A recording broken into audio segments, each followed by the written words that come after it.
तो हेलो दोस्तों, आज हम बात करेंगे द रेन सीरीज के सीजन 2 के बारे में। कहानी वहीं से शुरू होती है जहां पर सीजन 1 खत्म हुआ था और अब हमें बारिश के असर की एक छोटी सी झलक के साथ दिखाया जाता है, जिससे लोगों की जिंदगी पर इसका क्या असर पड़ा है ये समझ में आता है।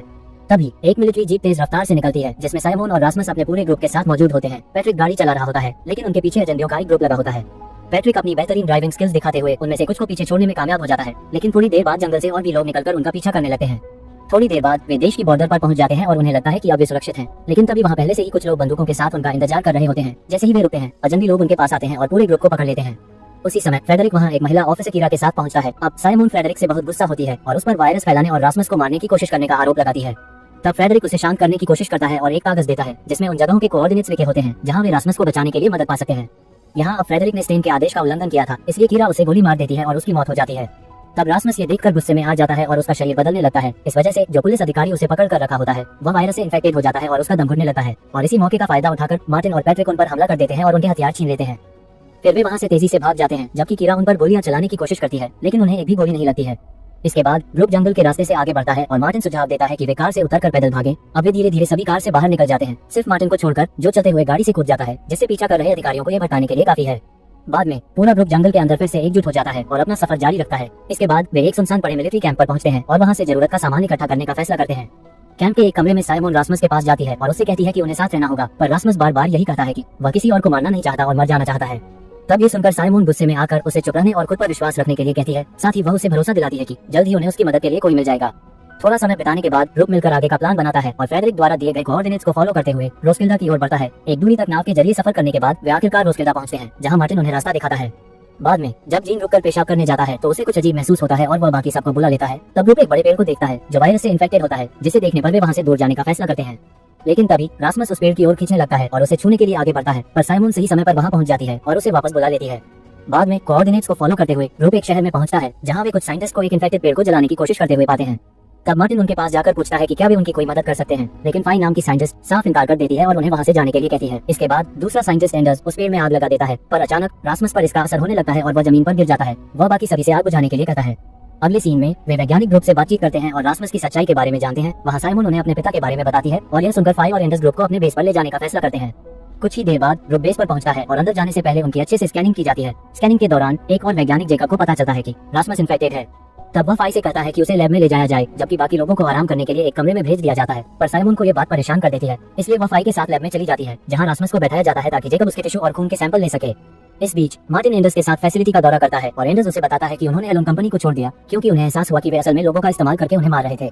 तब वह ये भी बताता है कि उनका बेस एजेंडियों के रडार से छिपा हुआ है, जिससे ये जगह सुरक्षित बनी हुई है। दूसरी तरफ जेकब रासमस के सैंपल की जांच करता है और साइमन को बताता है कि वे उसे ठीक कर सकते हैं, साथ ही वे उसके शरीर से वायरस निकाल सकते हैं। ये सुनकर साइमन और रासमस दोनों खुश हो जाते हैं, लेकिन जब जेकब और फाई अकेले में बात करते हैं तो जेकब बताता है कि वह रासमस पर लंबा बायोप्सी करने वाला है, जो एक खतरनाक प्रक्रिया है। तब फाई इस फैसले का विरोध करने की कोशिश करती है, लेकिन जेकब अपनी बात पर अड़ा रहता है और कहता है कि उनके पास कोई और चारा नहीं है। रात में जीन और ली आपस में बात कर रहे होते हैं। तब ली मजाक में कहती है कि अगर जीन उसका बॉयफ्रेंड बनना चाहता है तो उसे उसकी सुरक्षा करनी होगी और उसका ख्याल रखना होगा। उधर वैज्ञानिक लैब में बायोप्सी की तैयारी कर रहे होते हैं और साइमन समेत रासमस भी वहीं मौजूद होते हैं। तब जेकब साइमन को बताता है कि वे रासमस की रीढ़ की हड्डी से वायरस का ओरिजिनल सैंपल निकालकर उसका इलाज खोजने की कोशिश करेंगे। इसके बाद साइमन रासमस को लैब में छोड़कर मार्टिन के पास चली जाती है। इसी दौरान मार्टिन और साइमन के बीच नजदीकियां बढ़ती हैं और वे एक दूसरे के साथ प्यार में खो जाते हैं। कुछ देर बाद जेकब रासमस की रीढ़ की हड्डी में सुई डालकर उसका सैंपल निकालने की प्रक्रिया शुरू करता है, जिस कारण रासमस दर्द में तड़पता है और जेकब से इसे रोकने के लिए कहता है। लेकिन जेकब अपनी प्रोसेस जारी रखता है। तभी उसे एक चौंकाने वाली सच्चाई पता चलती है कि रासमस की रीढ़ की हड्डी में कोई खून नहीं है, बल्कि वह वायरस के प्योर फॉर्म से भरी हुई है। अब अधिक तनाव के कारण रासमस कांपने लगता है और उसके शरीर से काला वायरस लैब में फैलने लगता है और जल्दी वायरस के संपर्क में आने से लैब के अंदर मौजूद सभी वैज्ञानिकों की मौत हो जाती है। ये सब देखकर जेकब की बहन सारा चुपचाप वहां से अपने कमरे में चली जाती है, इससे पहले कि कोई उसे देखे। अब जैसे ही इमरजेंसी अलार्म बजता है, साइमन दौड़कर ऑपरेशन रूम की ओर जाती है। वहां पहुंचकर वह देखती है कि सभी वैज्ञानिक मर चुके हैं और रासमस ऑपरेशन टेबल पर पड़ा हुआ है। वह उसे आवाज देती है, लेकिन जब रासमस कोई हरकत नहीं करता तो उसे लगता है कि वह मर चुका है। तब वह घबराने लगती है और दरवाजा जोर जोर से पीटने लगती है, लेकिन रासमस अचानक जाग जाता है और अपने चारों तरफ मरे हुए लोगों को देखकर डर जाता है। तब वह खुद को इसके लिए दोष देने लगता है, लेकिन साइमन उसे समझाती है कि यह उसकी गलती नहीं थी। जल्द ही मार्टिन और फाई वहां पहुंचते हैं और हालात को हैंडल करने के लिए साइमन सबको झूठ बोलती है कि ऑपरेशन के दौरान वैज्ञानिकों से वायरस का सैंपल गिर गया, जिससे वे इन्फेक्ट हो गए और मर गए। अगले सीन में ग्रुप उन मरे हुए वैज्ञानिकों को दफनाता है और उनके लिए शोक मनाता है। फाई, जो जेकब के साथ रिश्ते में थी, अपने साथी वैज्ञानिकों और जेकब की मौत से बहुत दुखी होती है। बाद में उसी दिन साइमन फाई के पास जाती है और रासमस के इलाज के बारे में बात करती है, पर अब गुस्से में फाई कहती है कि वह अकेले वायरस का इलाज नहीं ढूंढ सकती। तब साइमन उसकी मदद करने की पेशकश करती है और पूछती है कि क्या वह वायरस को स्टडी कर पाएगी। अगर उसे उसके पिता के लैपटॉप में वायरस की जानकारी मिल जाए, तब फाई सहमत हो जाती है और कहती है कि अब फ्रेडरिक का कंप्यूटर ही उनकी एकमात्र उम्मीद है। इसके बाद साइमन मार्टिन के पास जाती है और दोनों बेस छोड़ने का फैसला करते हैं, लेकिन जाने से पहले मार्टिन पैट्रिक से कहता है कि वह तब तक सबका ख्याल रखे जब तक वह वापस ना आ जाए। अगले सीन में सारा अपने भाई जेकब की कब्र के पास जाती है और पुरानी यादों में खो जाती है, पर यहाँ से कहानी फ्लैशबैक में चली जाती है जब बारिश की शुरुआत हुई थी। उस समय सारा एक अस्पताल में होती है जहाँ डॉक्टर उसे बताते हैं कि वह एक गंभीर बीमारी से जूझ रही है और उसकी इम्यून सिस्टम बहुत कमजोर है। डॉक्टर यह भी कहते हैं कि सारा को बहुत सावधानी से रखा जाना चाहिए और उसे हमेशा एक साफ सुथरे माहौल में रहना होगा। फ्लैशबैक में जेकब अपनी बीमार बहन के पास आता है और उसे भरोसा दिलाता है कि वह हमेशा उसका ख्याल रखेगा। दूसरी ओर मार्टिन के साथ साइमन का सफर शुरू होता है, लेकिन जब मार्टिन पानी भरने के लिए रुकता है तो एक औरत जोहन साइमन को देख लेती है और उस पर राइफल तान देती है। तब मार्टिन तुरंत उसकी मदद के लिए आता है और जोहन को भरोसा दिलाता है कि वे निहत्थे हैं। इससे पहले की स्थिति और बिगड़ती, जोहन का पति क्लॉस वहां पहुंच जाता है और माहौल शांत कर देता है। दूसरी तरफ बेस में पैट्रिक खुद को ग्रुप का लीडर समझने लगता है और एक मेटल पाइप पकड़े घूमता रहता है, लेकिन जब उसे एहसास होता है कि उसे असली हथियार चाहिए तो वह बेसमेंट में एक गुप्त कमरा ढूंढ निकालता है। यहाँ दरवाजे पर खतरे का साइन लगा होता है, लेकिन वह अंदर चला जाता है और एक रहस्यमय हथियार देखता है जो किसी बंदूक की तरह दिखता है। उत्सुकता में वह फाई को यह हथियार दिखाने के लिए ले जाता है, पर जैसे ही वह एक बटन दबाता है हथियार से एक अजीब वेव निकलती है जिससे कुछ सेकंड के लिए बेसमेंट की सारी लाइट बंद हो जाती है। इसे देख फाई और पैट्रिक दोनों चौंक जाते हैं कि आखिर हुआ क्या है। इधर क्लॉस और जोहन मार्टिन और साइमन का स्वागत करते हैं और उन्हें स्वादिष्ट खाना खिलाते हैं। कुछ देर पार्टी करने के बाद सभी सोने चले जाते हैं और रात के समय जब साइमन पानी पीने के लिए किचन जाती है तो उसे जोहन और क्लॉस की बातचीत सुनाई देती है। पता चला है कि वे एजेंटियों को मार्टिन और साइमन की मौजूदगी की खबर देने की साजिश कर रहे होते हैं। ये सुनते ही साइमन डर जाती है और तुरंत मार्टिन को जगाने के लिए भागती है।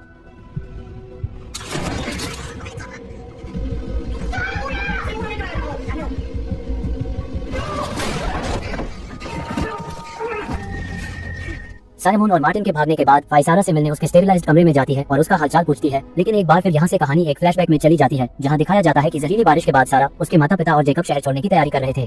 उसके माता पिता तो हेल्थ चेकअप में पास हो जाते हैं, लेकिन सारा फेल हो जाती है, जिसके कारण उसे शहर छोड़ने की इजाजत नहीं मिलती है, जिस कारण उसके माता पिता उसे वहीं छोड़कर चले जाते हैं। लेकिन जेकब उसके साथ रुकता है और वादा करता है कि वह उसे बचाने का कोई तरीका निकाल लेगा।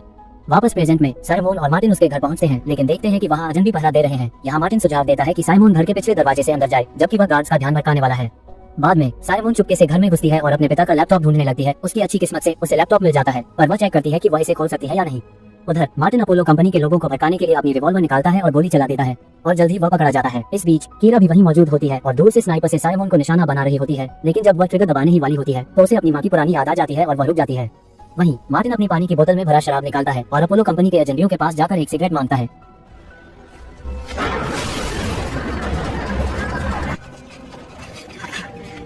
तब वे लोग अपने ड्रोन से मार्टिन का पीछा करने की कोशिश करते हैं, लेकिन कीरा उन्हें रोक देती है। इसके बाद मार्टिन और साइमन बेस पर लौटते हैं, जहां फाई उनका स्वागत करती है।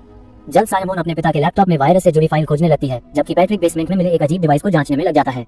इसी बीच सारा एक चाकू लेकर रासमस के कमरे में जाती है और उसे कहती है कि वह उसे भी वैसे ही मार डाले जैसे उसने उसके भाई को मारा था। तब डर के मारे रासमस उसे जाने के लिए कहता है, लेकिन उसे अपने अंदर कुछ अजीब सा महसूस होने लगता है। उधर साइमन आखिरकार लैपटॉप में वायरस की रूट फाइल खोज लेती है। ये देखकर फाई बहुत खुश हो जाती है, क्योंकि उसकी पूरी टीम पिछले 6 सालों से इसी फाइल को खोज रही थी। लेकिन तभी साइमन के पिता के लैपटॉप के कैमरे पर स्टेन और उसकी टीम नजर आती है। वे सबको देख रहे होते हैं और उन पर नजर रख रहे होते हैं। अब फिर से कहानी फ्लैशबैक में जाती है, जहां फाई को दिखाया जाता है कि वह अपने समय की सबसे होशियार स्टूडेंट्स में से एक थी। वह अपने दोस्तों के साथ पार्टी कर रही होती है, जबकि कुछ लड़कियां जलन भरी नजरों से उसे देख रही होती हैं। उसका बॉयफ्रेंड असगर भी वहीं मौजूद रहता है और उस पर नजर रखता है। पार्टी खत्म होने के बाद फाई और असगर घर लौट रहे होते हैं। तब रास्ते में फाई मजाक में उसे गुदगुदी करती है, जिससे असगर का ध्यान भटक जाता है और एक भयानक एक्सीडेंट हो जाता है। इसके बाद फाई गंभीर रूप से घायल होती है, जिसके बाद हॉस्पिटल में डॉक्टर उसे बताते हैं कि उसके पेल्विस में चोट आई है, जिससे वह कभी मां नहीं बन पाएगी। साथ ही डॉक्टर उसे ये भी बताते हैं कि एक्सीडेंट में असगर की मौत हो गई है। अब प्रेजेंट टाइम में फाई रासमस के अंदर मौजूद वायरस को स्टडी कर रही होती है ताकि उसे ठीक किया जा सके। वह साइमन को बताती है कि यह वायरस लगातार खुद को बदल रहा है और वह इसके म्यूटेशन को ट्रैक नहीं कर पा रही है। तब साइमन माइक्रोस्कोप में वायरस के बदलते रूप को देखती है और चौंक जाती है। फाई बताती है कि वायरस म्यूटेट होने के बाद और खतरनाक हो जाता है और सुझाव देती है कि वे रासमस की मदद से वायरस का नक्शा बना सकते हैं और इसके आगे बढ़ने से पहले ही इसका हल निकाल सकते हैं। बाद में साइमन पूछती है कि क्या रासमस को लॉक किए गए कमरे से निकालकर किसी और आरामदायक जगह ले जाया जा सकता है। तब फाई इसकी इजाजत दे देती है, लेकिन तभी वह अचानक असहज महसूस करती है और उल्टी कर देती है। इसके बाद साइमन रासमस को एक बैक रूम में ले जाती है और उसे भरोसा दिलाती है कि वह और फाई पूरी कोशिश कर रहे हैं उसे ठीक करने की। जब साइमन दरवाजा बंद करने जाती है तो रासमस चालाकी से दरवाजे के रास्ते में एक बक्सा रख देता है, जिससे दरवाजा पूरी तरह लॉक नहीं होता है। तब रासमस इसका फायदा उठाकर कमरे से बाहर निकल जाता है और पूरी फैसिलिटी में घूमने लगता है। दूसरी ओर मार्टिन साइमन को एक रूफटॉप डेट पर ले जाता है, जहां दोनों अच्छा समय बिताते हैं और प्यार के बारे में बात करते हैं। तभी पैट्रिक वहां आता है और मार्टिन से उसके साथ चलने के लिए कहता है। वहां आने पर पैट्रिक उसे एक सीक्रेट रूम में ले जाता है और वहां मौजूद एडवांस टेक्नोलॉजी दिखाता है, जिसे उसने खोजा था। वह मार्टिन को एक हाईटेक गन दिखाने की कोशिश करता है, लेकिन गन की बैटरी खत्म हो जाती है और वह चालू नहीं होती है। अपोलो हेडक्वार्टर्स में किरा एक आदमी डेनिस से मिलती है, जिसे एजेंटियों ने कैद कर रखा है। ये पता चलता है कि किरा और डेनिस पहले से एक दूसरे को जानते हैं और वे पहले अपोलो के खिलाफ काम कर चुके हैं। किरा उसे बताती है कि अपोलो ने उनके ठिकाने का पता लगा लिया है। तब वह उसे वापस बेस पर जाने और वहां मौजूद सभी सबूतों को नष्ट करने के लिए कहती है, जिसमें वीडियो रिकॉर्डिंग, हथियार और बाकी डिवाइस शामिल हैं। जिसके बाद डेनिस को बचाने के लिए किरा उसे चोट पहुंचाती है और यह नाटक करती है कि वह उसे क्लिनिक ले जा रही है ताकि वह वहां से भाग सके। दूसरी ओर जीन ली को खुश करने के लिए खेतों में फसलें उगाने की कोशिश करता है। तभी उन्हें एक बॉक्स गिरता हुआ दिखता है। जब वे इसका बटन दबाते हैं तो एक होलोग्राफिक मैसेज सामने आता है। स्टेन का ये मैसेज होता है जिसमें वह कहता है कि अगर वे रासमस को अपोलोन को सौंप देंगे तो उनके शरीर में मौजूद कैप्सूल हटा दिए जाएंगे। साथ ही वो धमकी देता है कि अगर वे 24 घंटे के भीतर रासमस को नहीं सौंपते तो उन्हें मार दिया जाएगा। थोड़ी देर बाद जीन और ली तुरंत यह मैसेज बाकी ग्रुप को दिखाते हैं और साइमन से पूछते हैं कि क्या रासमस उनके लिए खतरनाक है। तब अपने भाई की सुरक्षा के लिए साइमन झूठ बोलती है और कहती है कि रासमस उनके लिए कोई खतरा नहीं है और वह वायरस को कंट्रोल करना जानता है। पर अपोलोन की धमकी से डरकर जीन ली से कहता है कि उन्हें ये जगह छोड़कर कहीं और नई जिंदगी शुरू कर लेनी चाहिए, लेकिन वह कहती है कि उन्हें ग्रुप के साथ रहना चाहिए और इस समय एक दूसरे की मदद करनी चाहिए। बाद में रासमस छिपते छिपते सारा के पास पहुंचता है और उससे पूछता है कि उसने ऑपरेशन वाले दिन क्या हुआ था। वह ये भी कहता है कि वह वायरस को समझना और उसे कंट्रोल करना चाहता है। पहले तो सारा उसे चिढ़ाती है और मदद करने से इनकार कर देती है, लेकिन जब रासमस उसे बताता है कि वह 6 साल तक बेसमेंट में कैद था तो वह उसकी तकलीफ समझ जाती है और उसकी मदद करने के लिए तैयार हो जाती है। किरा डेनिस को ग्रुप के सीक्रेट बेस के गुप्त दरवाजे तक लाती है। वह उसे आदेश देती है कि वह अंदर घुसकर सारे सबूत और डिवाइस को आग लगा दे ताकि अपोलोन को कुछ भी पता न चले। वहीं दूसरी ओर साइमन रासमस के खून के सैंपल पर टेस्ट कर रही होती है, लेकिन उसे कोई ठोस सुराग नहीं मिलता। तभी मार्टिन वहां आता है और उससे पूछता है कि वह अकेले क्यों काम कर रही है और फाई कहाँ है। साइमन जवाब देती है कि उसके पास बहुत कम समय है और वह सुबह से फाई को नहीं देख पाई है।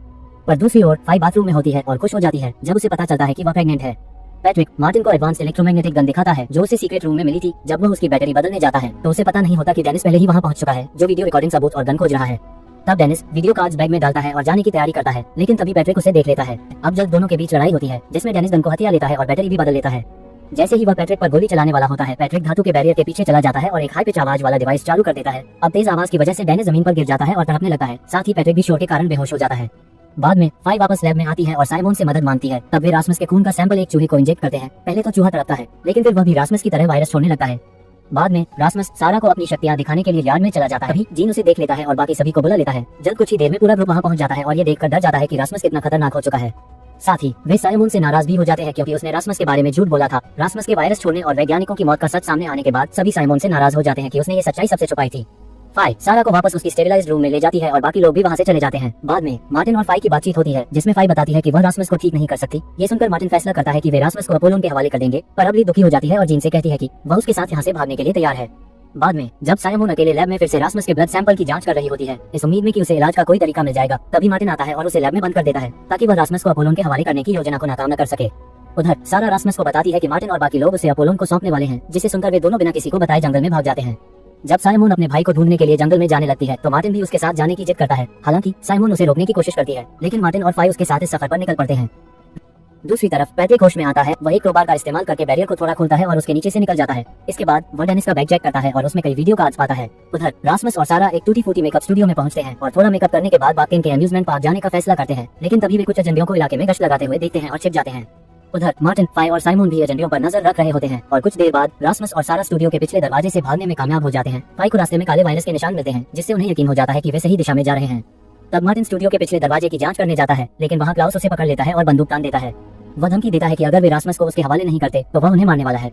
मार्टिन ये दिखाने की कोशिश करता है कि वह उनकी बात मानने को तैयार है, जिसके बाद वह क्लाउस से कहता है कि वे भी रासमस की तलाश कर रहे हैं और जल्द ही उसे अपोलोन को सौंप देंगे। पर क्लाउस मार्टिन को बांधकर अपने साथ ले जाता है और लड़कियों को स्टूडियो में छोड़ देता है, मगर साइमन अपने भाई को बचाने के लिए बेताब होती है। ये देखकर फाई एक टूटा हुआ शीशा उसकी ओर सरकाती है और इशारा करती है कि वह इसे रस्सियों को काटने के लिए इस्तेमाल कर सकते हैं। उधर अपोलोन के लोग बेस पर हमला कर देते हैं। इस खतरे को भाग जाती है और दौड़कर जीन को इसके बारे में बताती है। तभी वे पैट्रिक को ढूंढ लेते हैं और वह उन्हें उसी कमरे में ले जाता है जहाँ धातु का बैरियर है। जल्द अपोलोन के लोग कमरे में घुसने की कोशिश करते हैं, लेकिन बैरियर उन्हें रोक देता है। इसके बाद पैट्रिक ली और जीन से कहता है कि वे अपने कान बंद कर ले। दूसरी तरफ रासमस और सारा बाकिन के अम्यूजमेंट पार्क में घूम रहे होते हैं। साइमन की आवाज सुनकर क्लाउस उसे पकड़ लेता है और बंदूक तान देता है, लेकिन तभी फाई वहां पहुंचती है और क्लाउस पर बंदूक तान देती है। जैसे ही क्लाउस का ध्यान भटकता है, मार्टिन मौका पाकर उसका हथियार छीन लेता है और उसे मार डालता है। ऊपर पहुंचने के बाद सारा भावुक हो जाती है और बताती है कि वह हमेशा एक बंद कमरे में रही है और उसे पता है कि वह इस खुले संसार में जिंदा नहीं रह पाएगी। वह रासमस से कहती है कि मरने से पहले वह प्यार को महसूस करना चाहती है और उसे चुनने के लिए कहती है। रासमस पहले मना कर देता है तो सारा झूले की रेलिंग पर चढ़कर कूदने की तैयारी करने लगती है। तब ये देखकर रासमस उसे रोक लेता है और कहता है कि वह भी उसे पसंद करता है। वह ये भी वादा करता है कि जब उसके शरीर से वायरस खत्म हो जाएगा तो वह सारा को पूरे दिल से प्यार करेगा। जब रासमस और सारा नीचे उतरते हैं तो अचानक किरा वहां आ जाती है और धमकी देती है कि वे रासमस को उसके हवाले कर दे। जब ग्रुप उसकी बात मानने से इनकार करता है तो किरा सारा को पकड़ लेती है और उसे मारने की धमकी देती है। अब इससे रासमस बहुत गुस्से में आ जाता है, जिससे उसके शरीर से खतरनाक वायरस फैलने लगता है। ये देखकर किरा बुरी तरह डर जाती है और अपनी जान बचाने के लिए वहां से भाग जाती है। किरा को डराकर भगाने के बाद सभी लोग जंगल में रात गुजारने का फैसला करते हैं और आग जलाकर बैठते हैं। वहीं फाई साइमन से कहती है कि वह रासमस का इलाज ढूंढने में उसकी मदद करना चाहती है, क्योंकि यही उसका आखिरी रास्ता है। इसके बाद साइमन मार्टिन के पास जाती है और बताती है कि वह उनके रिश्ते को आगे नहीं बढ़ा सकती। ये सुनकर मार्टिन को गुस्सा आ जाता है और वह वहां से चला जाता है। बाद में मार्टिन बेस पर लौटता है जहाँ पैट्रिक उसे कुछ वीडियो क्लिप दिखाता है। उन वीडियो में कुछ लोग एक ऐसे जगह के बारे में बात कर रहे होते हैं जहाँ से वे अपने शरीर से कैप्सूल निकाल सकते हैं। ये देखकर मार्टिन गुस्से में आ जाता है और पैट्रिक से कहता है कि अब वे किसी की परवाह किए बिना उस जगह को ढूंढने वाले हैं। रासमस, सारा, फाई और साइमन बेस पर वापस आते हैं और रासमस के इलाज की तैयारी करने का फैसला करते हैं। फाई सारा को उसके स्टेलाइज्ड कमरे में ले जाती है, जबकि रासमस फिर से आइसोलेशन में लौट जाता है। रात को सोते समय रासमस को अपने बचपन का एक विजन दिखता है जो उसे साइमोन को इलाज रोकने के लिए कहता है। अगली सुबह जब रासमस जागता है और तरोताजा होता है तभी साइमोन उसके कमरे में आती है और बताती है कि वह और फाई उसके इलाज की तैयारियों में पूरी मेहनत कर रहे हैं। तब रासमस साइमोन से कहता है कि उसे अपने भविष्य के बारे में सोचने का समय चाहिए। यहाँ साइमोन को लगता है कि शायद सारा ने उसे कुछ कहा है, लेकिन रासमस सिर्फ हंसता है और उसे मार्टिन का नाम लेकर चिढ़ाता है। इसके बाद साइमोन ली के पास जाती है और पहले उससे झूठ बोलने के लिए माफी मांगती है। ली उसे शांत करती है और मजबूत बने रहने के लिए कहती है। साथ ही साइमोन ये भी बताती है कि मार्टिन और पैट्रिक उन्हें छोड़कर चले गए हैं। दूसरी ओर मार्टिन और पैट्रिक वीडियो में देखी गई उस जगह की ओर बढ़ रहे होते हैं जहाँ से वे अपने शरीर से कैप्सूल निकाल सकते हैं। हालांकि उनके पास उस जगह की लोकेशन नहीं है, फिर भी वे आगे बढ़ते रहते हैं। लैब में फाई रासमस के खून के सैंपल की जांच करती है और साइमोन को बताती है कि उसने वायरस की कॉम्पोजिशन का पता लगा लिया है और शायद उसका इलाज मिल सकता है। ये सुनकर साइमोन डर के साथ फाई को बताती है कि अगर इलाज काम नहीं करता तो उसे रासमस को मारना होगा, पर फाई उसे बताती है कि वे अपनी पूरी कोशिश करेंगे और बिना नुकसान पहुंचाए रासमस को ठीक करने की कोशिश करेंगे। फाई एक एंटीडोट तैयार करने लगती है और उसे मशीन में डालती है ताकि उसका फाइनल फॉर्म तैयार किया जा सके। अगले सीन में रासमस सारा के पास जाता है और उसे बताता है कि वह ठीक होना चाहता है ताकि वे दोनों साथ रह सके। वह ये भी खुलासा करता है कि उसे अपने बचपन के अजीब विजन दिख रहे हैं जो उसे बार बार इलाज न करवाने की सलाह दे रहे हैं। ये सुनकर सारा उसे सुझाव देती है कि वह अपने बचपन की बात सुने और इसी के साथ जीने की कोशिश करे। इस दौरान जब सारा रासमस को छूने की कोशिश करती है तो वह गुस्सा हो जाता है और वहाँ से चला जाता है। इधर मार्टिन और पैट्रिक अपनी मंजिल की ओर बढ़ रहे होते हैं। तभी वे देखते हैं कि कुछ अजनबी लोग महिलाओं को पकड़कर अपने मुख्यालय ले जा रहे हैं। बाद में स्टेन उन महिलाओं और कई लोगों को एक जगह इकट्ठा करता है और उन्हें रासमस के बारे में सब कुछ बताता है। वह ये भी घोषणा करता है कि जो भी रासमस के बारे में जानकारी देगा उसे आजाद कर दिया जाएगा। बाद में मार्टिन और पैट्रिक आगे बढ़ते हैं और रास्ते में देखते हैं कि पूरा जंगल खतरनाक काले वायरस से ढका हुआ है जिससे उन्हें अपना रास्ता बदलना पड़ता है। दूसरी ओर रासमस बार बार अपने हेलुसिनेशन से परेशान होकर घबरा जाता है और लैब में भागकर खुद को फाई द्वारा तैयार किया गया एंटीडोट इंजेक्ट करने की कोशिश करता है, पर साइमोन समय पर वहां पहुंचकर उसे रोक लेती है, उसे शांत कराती है और वापस उसके कमरे में भेज देती है। हालांकि रासमस अपने कमरे में जाने के बावजूद रहस्यमयी आवाजें सुनता रहता है और फिर से लैब में लौट आता है। इस बार वह सीधे सिरिंज उठाता है और खुद को इंजेक्शन लगा लेता है। तब दवा लगते ही वह जमीन पर गिर जाता है और दर्द में रेंगते हुए साइमोन के पास जाने की कोशिश करता है। अगले सीन में मार्टिन और पैट्रिक एक बड़ी इमारत को देखते हैं और अंदर जाने का फैसला करते हैं। अंदर जाकर वे चौंक जाते हैं क्योंकि यह किसी लैब की तरह दिखती है जहां वायरस को तैयार किया गया था। जल्द वे और आगे बढ़ते हैं और दूर से किसी की आवाज सुनते हैं। मार्टिन और पैट्रिक उस आवाज का पीछा करते हुए एक कमरे में पहुंचते हैं जहां एक आदमी पड़ा होता है जिसका पूरा शरीर काले वायरस से ढका होता है। यहाँ वे समझ नहीं पाते कि इस हालात में क्या करें। तभी पैट्रिक मरीज के हाथ पर एक टैटू देखता है जो उसी निशान से मेल खाता है जो उसने सीक्रेट कमरे के दरवाजे पर देखा था। जब दोनों उस मरीज की हालत पर विचार कर ही रहे होते हैं तभी एक डॉक्टर जैसा आदमी अंदर आता है। वह बिना किसी बात की परवाह किए मरीज को एक इंजेक्शन लगा देता है। तब मार्टिन उसे रोकने की कोशिश करता है लेकिन वह ध्यान नहीं देता और अपना काम करता रहता है। वह उन्हें बताता है कि यह इंजेक्शन लगाने के बाद मरीज का शरीर 1 मिनट और 53 सेकंड में हरकत करने वाला है। ये सुनकर मार्टिन और पैट्रिक दरवाजा तोड़ने की कोशिश करते हैं लेकिन नाकाम रहते हैं। अब आखिरी कुछ सेकंड बचते ही मार्टिन जबरदस्ती डॉक्टर को दरवाजा खोलने पर मजबूर कर देता है। जैसे ही वे बाहर निकलते हैं खून कांच के दरवाजे पर बिखर जाता है।